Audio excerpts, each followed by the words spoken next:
అయ్యా నమస్కారం, నా పేరు ఆకాష్ రావు. ఇంకో పేరుంది చూసినవన్నీ నిజం కాదు, చూడనిదంతా అబద్ధం కాదు. ఏది ఏదో చెప్పడానికే వచ్చనేను. ఈ లోకం మాయ లోకం, బ్రతకొద్దు ముసుకుని మొత్తం. ఆ రోజు కొన్ని వందల మంది పనివాళ్ళు ఎన్నో ఏళ్ల నుండి ఎదురు చూస్తున్న దానికి ఫలితం వస్తుందా రాదా అని టెన్షన్ పడుతున్న రోజు. ఎన్నో రోజులు శ్రమపడి వరదలకి వాటర్లో అక్కడికి కొట్టుకు వచ్చిన పెద్ద పెద్ద రాళ్ళన్నింటినీ పక్కకు తీసి చూస్తే వారికి కనపడింది ఒక చిన్న దారి. ఆ దారిలో లోపలికి వెళ్తే ఒక పెద్ద తలుపు. కానీ ఈ వర్క్ ప్రాసెస్ అంతా చేస్తున్న హావర్డ్ కార్టర్కి లోపల ఎటువంటి అద్భుతం దాగుందో క్లియర్గా తెలుసు. వెంటనే అక్కడి నుండి ఒక విధమైన ఆనందంతో బయటకు పరిగెట్టి ఈజిప్ట్ క్యాపిటల్ అయిన కైరోకి వెళ్ళాడు. అక్కడి నుండి లార్డ్ కార్నవాన్కి జరిగిందంతా ఒక టెలిగ్రాఫ్లో వివరించడంతో అటువైపు నుండి నేను ఇంగ్లాండ్ నుండి ఇప్పుడే బయలుదేరి వస్తున్నా అని ఒక రిప్లై వచ్చింది. తన ప్రాజెక్ట్కి స్పాన్సర్షిప్ చేసిన కార్నవాన్ వస్తున్నాడని టెన్షన్ ఒకవైపు, లోపల అసలు ఏముందో అనే టెన్షన్ ఇంకొక వైపు.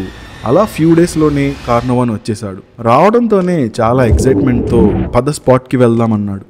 ఇద్దరూ కలిసి వ్యాలీ ఆఫ్ కింగ్స్కి బయలుదేరారు. అక్కడికి వెళ్ళాక ఆ రాళ్ళు అన్నీ తీసిన ప్లేస్ నుండి ఆ డోర్ దగ్గరికి చేరుకుని వాళ్ళ దగ్గరున్న కొన్ని టూల్స్తో ఆ డోర్ని బ్రేక్ చేసి నెమ్మదిగా లోపలికి వెళ్ళారు. చుట్టూ చిమ్మ చీకటి, కేవలం ఒక క్యాండిల్ వెలుగులో వాళ్ళ జర్నీ స్టార్ట్ చేశారు. అలా లోపలికి వెళ్ళిన వాళ్ళకి ఒక అద్భుతం కనబడింది. ఆ అద్భుతం పేరే టూటంఖమూన్. టూటంఖమూన్ టూటంఖమూన్ టూటంఖమూన్ టూటంఖమూన్. హాయ్ ప్రజలారా, welcome to strange stories. I'm your host Akash Ram. నాకు ఎగ్జాక్ట్గా గుర్తులేదు, కానీ చైల్డ్హుడ్లో టూటంఖమూన్ స్టోరీ మాకు నాన్ డీటెయిల్లో ఉండేది. I was fascinated by Egypt and its culture.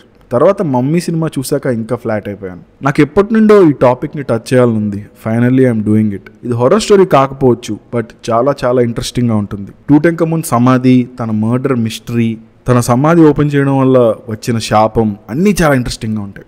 I hope you really like this. Let's start our video.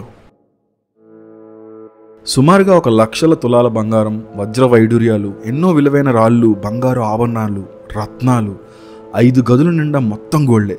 ఇలా లోపలికి వెళ్లే కొద్దీ వస్తున్న ట్రెజర్స్ని చూస్తే ఎవరికైనా షాక్ అవ్వాల్సిందే. వింటుంటే ఇదేదో అచ్చం మన త్రివేంద్రంలోని అనంత పద్మనాభ స్వామి గుడి గుర్తొస్తుంది కదా. కానీ ఇప్పుడు నేను చెప్తున్న ఇది దాదాపు 3200 ఏళ్ల క్రితం చనిపోయిన టూటంఖమూన్ అనే ఒక రాజు సమాధిలో ఉంది. అసలు ఎవరు ఈ టూటంఖమూన్? అతని సమాధిలో ఇంత ట్రెజర్ ఎలా వచ్చిందో తెలుసుకునే ముందు మనం ఇందాక మాట్లాడుకున్న హావర్డ్ కార్టర్ అనే ఒక ఆర్కియాలజిస్ట్ గురించి తెలుసుకోవాలి. మన భారతదేశంలో లాగానే ఈజిప్ట్లో కూడా ఏన్షియంట్ కల్చర్ ఉంది. ఆ కల్చర్లో భాగమే పిరమిడ్స్. ఫ్యూచర్లో శ్మశానాలు కూడా కబ్జా చేసి రియల్ ఎస్టేట్ చేస్తారని భయంలో నుండి పుట్టిందో లేక ఎలా పుట్టిందో కానీ, తను చనిపోయాక కూడా పెద్ద స్పేసెస్లో చాలా అందమైన ప్రదేశంలో క్రిమేట్ చేయాలి, తనకు నచ్చిన ఫుడ్ ఉండాలి, పెయింటింగ్స్ ఉండాలి, గోల్డ్ ఉండాలి, తను అప్పటి వరకు ఇష్టంగా వాడిన వస్తువులన్నీ చనిపోయాక కూడా తనతోనే ఉండాలనే ఒక విచిత్రమైన కోరికలు ఉండేవి అప్పటి రాజులకి. అది అలా అలా కల్చర్గా మారుండొచ్చు. అలా అని వారు చనిపోయాక ఫ్యామిలీ మెంబర్స్ కట్టే సమాధి మీద నమ్మకం లేక అనుకుంటా అప్పటి ఈజిప్ట్లో రాజవంశీకులు వాళ్ళు చనిపోవడానికి ముందు నుంచే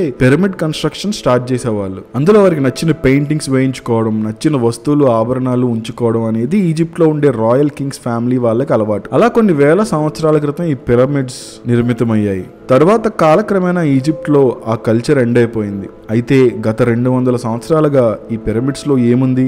కేవలం మమ్మీస్ మాత్రమేనా, ఆరల్స్ ఇంకేమైనా ఉన్నాయా? అసలు ఏన్షియంట్ ఈజిప్ట్ కల్చర్ అనేది ఎలా ఉండేది అని మన హరప్పా, మొహంజదారో ప్లేసెస్ ఎక్స్కవేట్ చేసి మన కల్చర్ గురించి తెలుసుకున్నారో, అలాగే ఈజిప్ట్లోని వ్యాలీ ఆఫ్ కింగ్స్ అనే ప్లేస్లోని పిరమిడ్స్ పై ఎందరో హిస్టోరియన్స్ పరిశోధనలు చేయడం మొదలుపెట్టారు. 1922లో కొంతమంది ఆర్కియాలజిస్ట్ ఈజిప్ట్లో ఉన్న రాయల్ కింగ్స్ ఫ్యామిలీస్ మమ్మీల సమాధులన్నీ కనుగొన్నాం అనుకుంటుండగా, హావర్డ్ కార్టర్ మాత్రం ఇంకా ఒక సమాధి మిగిలే ఉంది, అదే టూటంఖమూన్ అనే కింగ్ ది అని. దానికోసం అప్పటికే 5 ఏళ్ల నుంచి వెతుకుతూనే ఉన్నాడు. ఎంతకు దొరక్కపోవడంతో చాలా టెన్షన్తో కైరోకి ప్రయాణం అయ్యాడు. అక్కడ నుండి ఆ రీసెర్చ్కి స్పాన్సర్షిప్ చేసిన ఒక ఇంగ్లీష్ మ్యాన్ లార్డ్ కార్నవాన్కి ఏం చెప్పాలో తెలియక ఒక టెలిగ్రాఫ్ పంపాడు. ఆ టెలిగ్రాఫ్లో తనకి ఈ ప్రాజెక్ట్ కంప్లీట్ చేయడానికి మరికొంత టైం కావాలని, ఇంకొంత అమౌంట్ కూడా స్పాన్సర్ చేయమని అడిగాడు. అసలుకే ఏన్షియంట్ ఈజిప్ట్ కల్చర్ మీద విపరీతమైన ఇంట్రెస్ట్ ఉన్న కార్నవాన్ అప్పటికే 5 yearsగా పాజిటివ్ రిజల్ట్ రాకపోయినా ఒక రకమైన ఫ్రస్ట్రేషన్లో ఉన్నా సరే ఎక్కడో ఇంకా ఆశ చావక కార్టర్ మాటని కాదనలేక ఓకే కార్టర్ ఇంకొంచెం టైం తీసుకో, నేను మరికొంత అమౌంట్ స్పాన్సర్ చేస్తాను, కానీ ఈసారి టుటంఖమూన్ టూమ్ కనిపెట్టలేకపోతే నీకు ఫండింగ్ చేయలేను, అంతేకాకుండా ఇప్పటి వరకు స్పాన్సర్ చేసిన అమౌంట్ అంతా కూడా నాకు తిరిగి ఇచ్చేయాలి, ఈ కండిషన్కి ఓకే అనుకుంటే ముందుకు వెళ్దాం అని ఒక చిన్న వార్నింగ్ ఇచ్చాడు.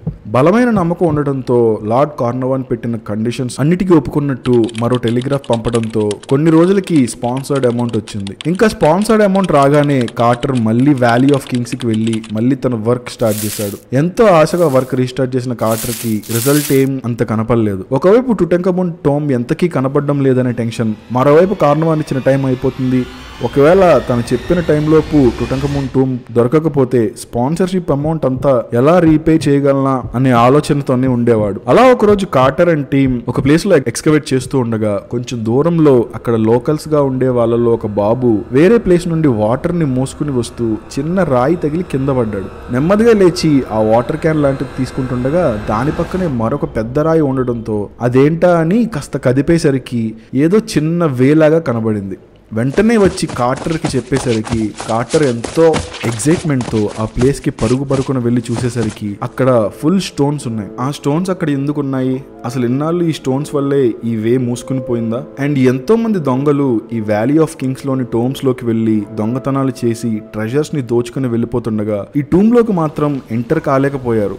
దానికి కారణం మాత్రం వరదలు, వర్షాలు, న్యాచురల్ కెలామిటీస్ వల్ల కొట్టుకు వచ్చి ఈ వేకి అడ్డుపడ్డ ఈ రాళ్లే అని కార్టర్ కనిపించింది. ఇంకా వెంటనే తన వర్కర్స్ తో అక్కడున్న స్టోన్స్ అన్నిటినీ తీయించేశాడు. కిందకి చాలా పెద్ద వేనే ఉంది. ఆ వేలో కొంచెం దూరం ట్రావెల్ చేశాక ఒక డోర్ని చూసిన కార్టర్ ఇంకా అది డెఫినెట్గా టుటంఖమూన్ టోంబ్ అని ఫిక్స్ అయిపోయాడు.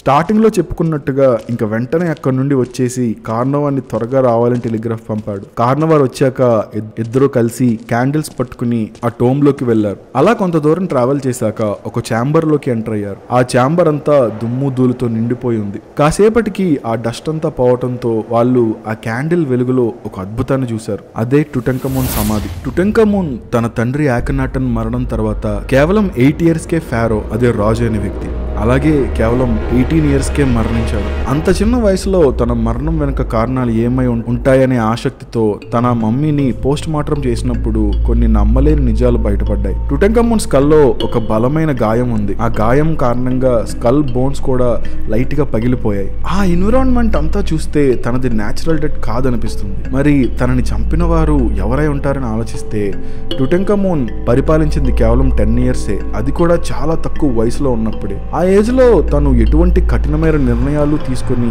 ప్రజల దృష్టిలో ఎనిమి అయ్యే ఛాన్స్ లేదు. ఇన్ కేస్ తన రాజ్యంలో ఏమైనా రాంగ్ డెసిషన్స్ తీసుకుని ప్రజల నుండి తిరుగుబాటు వచ్చినా కూడా అతని చుట్టూ ఎన్నో వేల మంది సైన్యం, ఫుల్ సెక్యూరిటీ ఉండేది అని అప్పటి హిస్టరీ ద్వారా తెలుస్తుంది. సో టుటంఖమూన్ది మర్డర్ అనుకుంటే ఆ మర్డర్ చేసే ఛాన్స్ మోస్ట్లీ తన క్లోజ్ కార్నర్స్ లో ఉండే వాళ్ళకే ఉంటుంది. క్లోజ్ కార్నర్స్ లో ఉన్న వాళ్ళు టుటంఖమూన్ని మర్డర్ చేయాలని అనుకుంటే మాత్రం దానికి వేరియస్ రీజన్స్ ఉంటాయి. అతి తక్కువ ఏజ్ లోనే తనేంటో ప్రూవ్ చేసుకోకుండా కింగ్ పొజిషన్ లోకి వచ్చాడు అని కొంతమంది భావించి ఆ పొజిషన్ ని ఆశించి తనని మర్డర్ చేయడం, లేదా టుటంఖమూన్ కంటే ముందు తన ఫాదర్ పరిపాలనలో జరిగిన విషయాలు ఆర్ తన ఫాదర్ ఇంప్లిమెంట్ చేసిన స్ట్రిక్ట్ రూల్స్ పట్ల రివర్స్ అయిన వాళ్ళే టుటంఖమూన్ని చంపాలనే ఆలోచన ఉంటుంది. అంతగా జనాలు రివర్స్ అయ్యే విధంగా టుటంఖమూన్ ఫాదర్ తీసుకున్న డెసిషన్స్ ఏంటి, అసలు అతని రూలింగ్ ఎలా ఉండేది, ఇలాంటి విషయాలు నెక్స్ట్ పార్ట్లో చూద్దాం. రీసెర్చ్ చేసినప్పుడు నాకు ఈజిప్షియన్ ఆల్ఫాబెట్స్ కనుగొని అవి స్క్రీన్ మీద ఇక్కడ డిస్ప్లే చేస్తున్నా. ఇందులో ఆల్ఫాబెట్స్తో నేను ఒక పదాన్ని జనరేట్ చేశాను. పదం ఏంటో ఆల్ఫాబెట్ చూసి డీకోడ్ చేసి కింద రాయడానికి ట్రై చేయండి. ఒక సైట్ కనిపెట్టాను, అక్కడ మీరు ఇంగ్లీష్లో మీ పేరు ఇస్తే అది మీకు ఈజిప్షియన్ హైరోగ్లిఫ్స్లో మీ పేరు ఎలా ఉంటుందో చూపిస్తుంది. ఆ సైట్ కోడ్ నేను కింద ఇస్తున్నా, ట్రై చేయండి. హ్యావ్ ఫన్, అది ఇంపార్టెంట్. ఇంతవరకు మీరు ఈ వీడియో చూస్తుంటే మీరు 100% ఈ వీడియో వల్ల ఎంగేజ్ అండ్ ఎంటర్టైన్ అయ్యి ఉంటారు. సో ఈ channel deserves your subscription. It's free and it motivates me to make more videos. If you want to, మీరు నా ఛానల్ ఇంకా సపోర్ట్ చేయాలనుకుంటే నా ఛానల్ మెంబర్షిప్స్ ఓపెన్ చేసి నామినల్ ప్రైస్కి మెంబర్షిప్ తీసుకోవచ్చు. 3 levels ఉంటాయి, ఆత్మ, జీవాత్మ అండ్ పరమాత్మ. దేనికి ఉండే క్రెడిట్స్ దానికి ఉంటాయి. నా ఛానల్లో జాయిన్ బటన్ మీద క్లిక్ చేసి ఆ క్రెడిట్స్ చూడండి. అండ్ మీరు చూసిన ఈ స్టోరీ మీకు నచ్చితే 5 తారలకి ఎన్ని తారలు ఇస్తారో కామెంట్ చేయండి. గులాబ్ జాములు కల్లా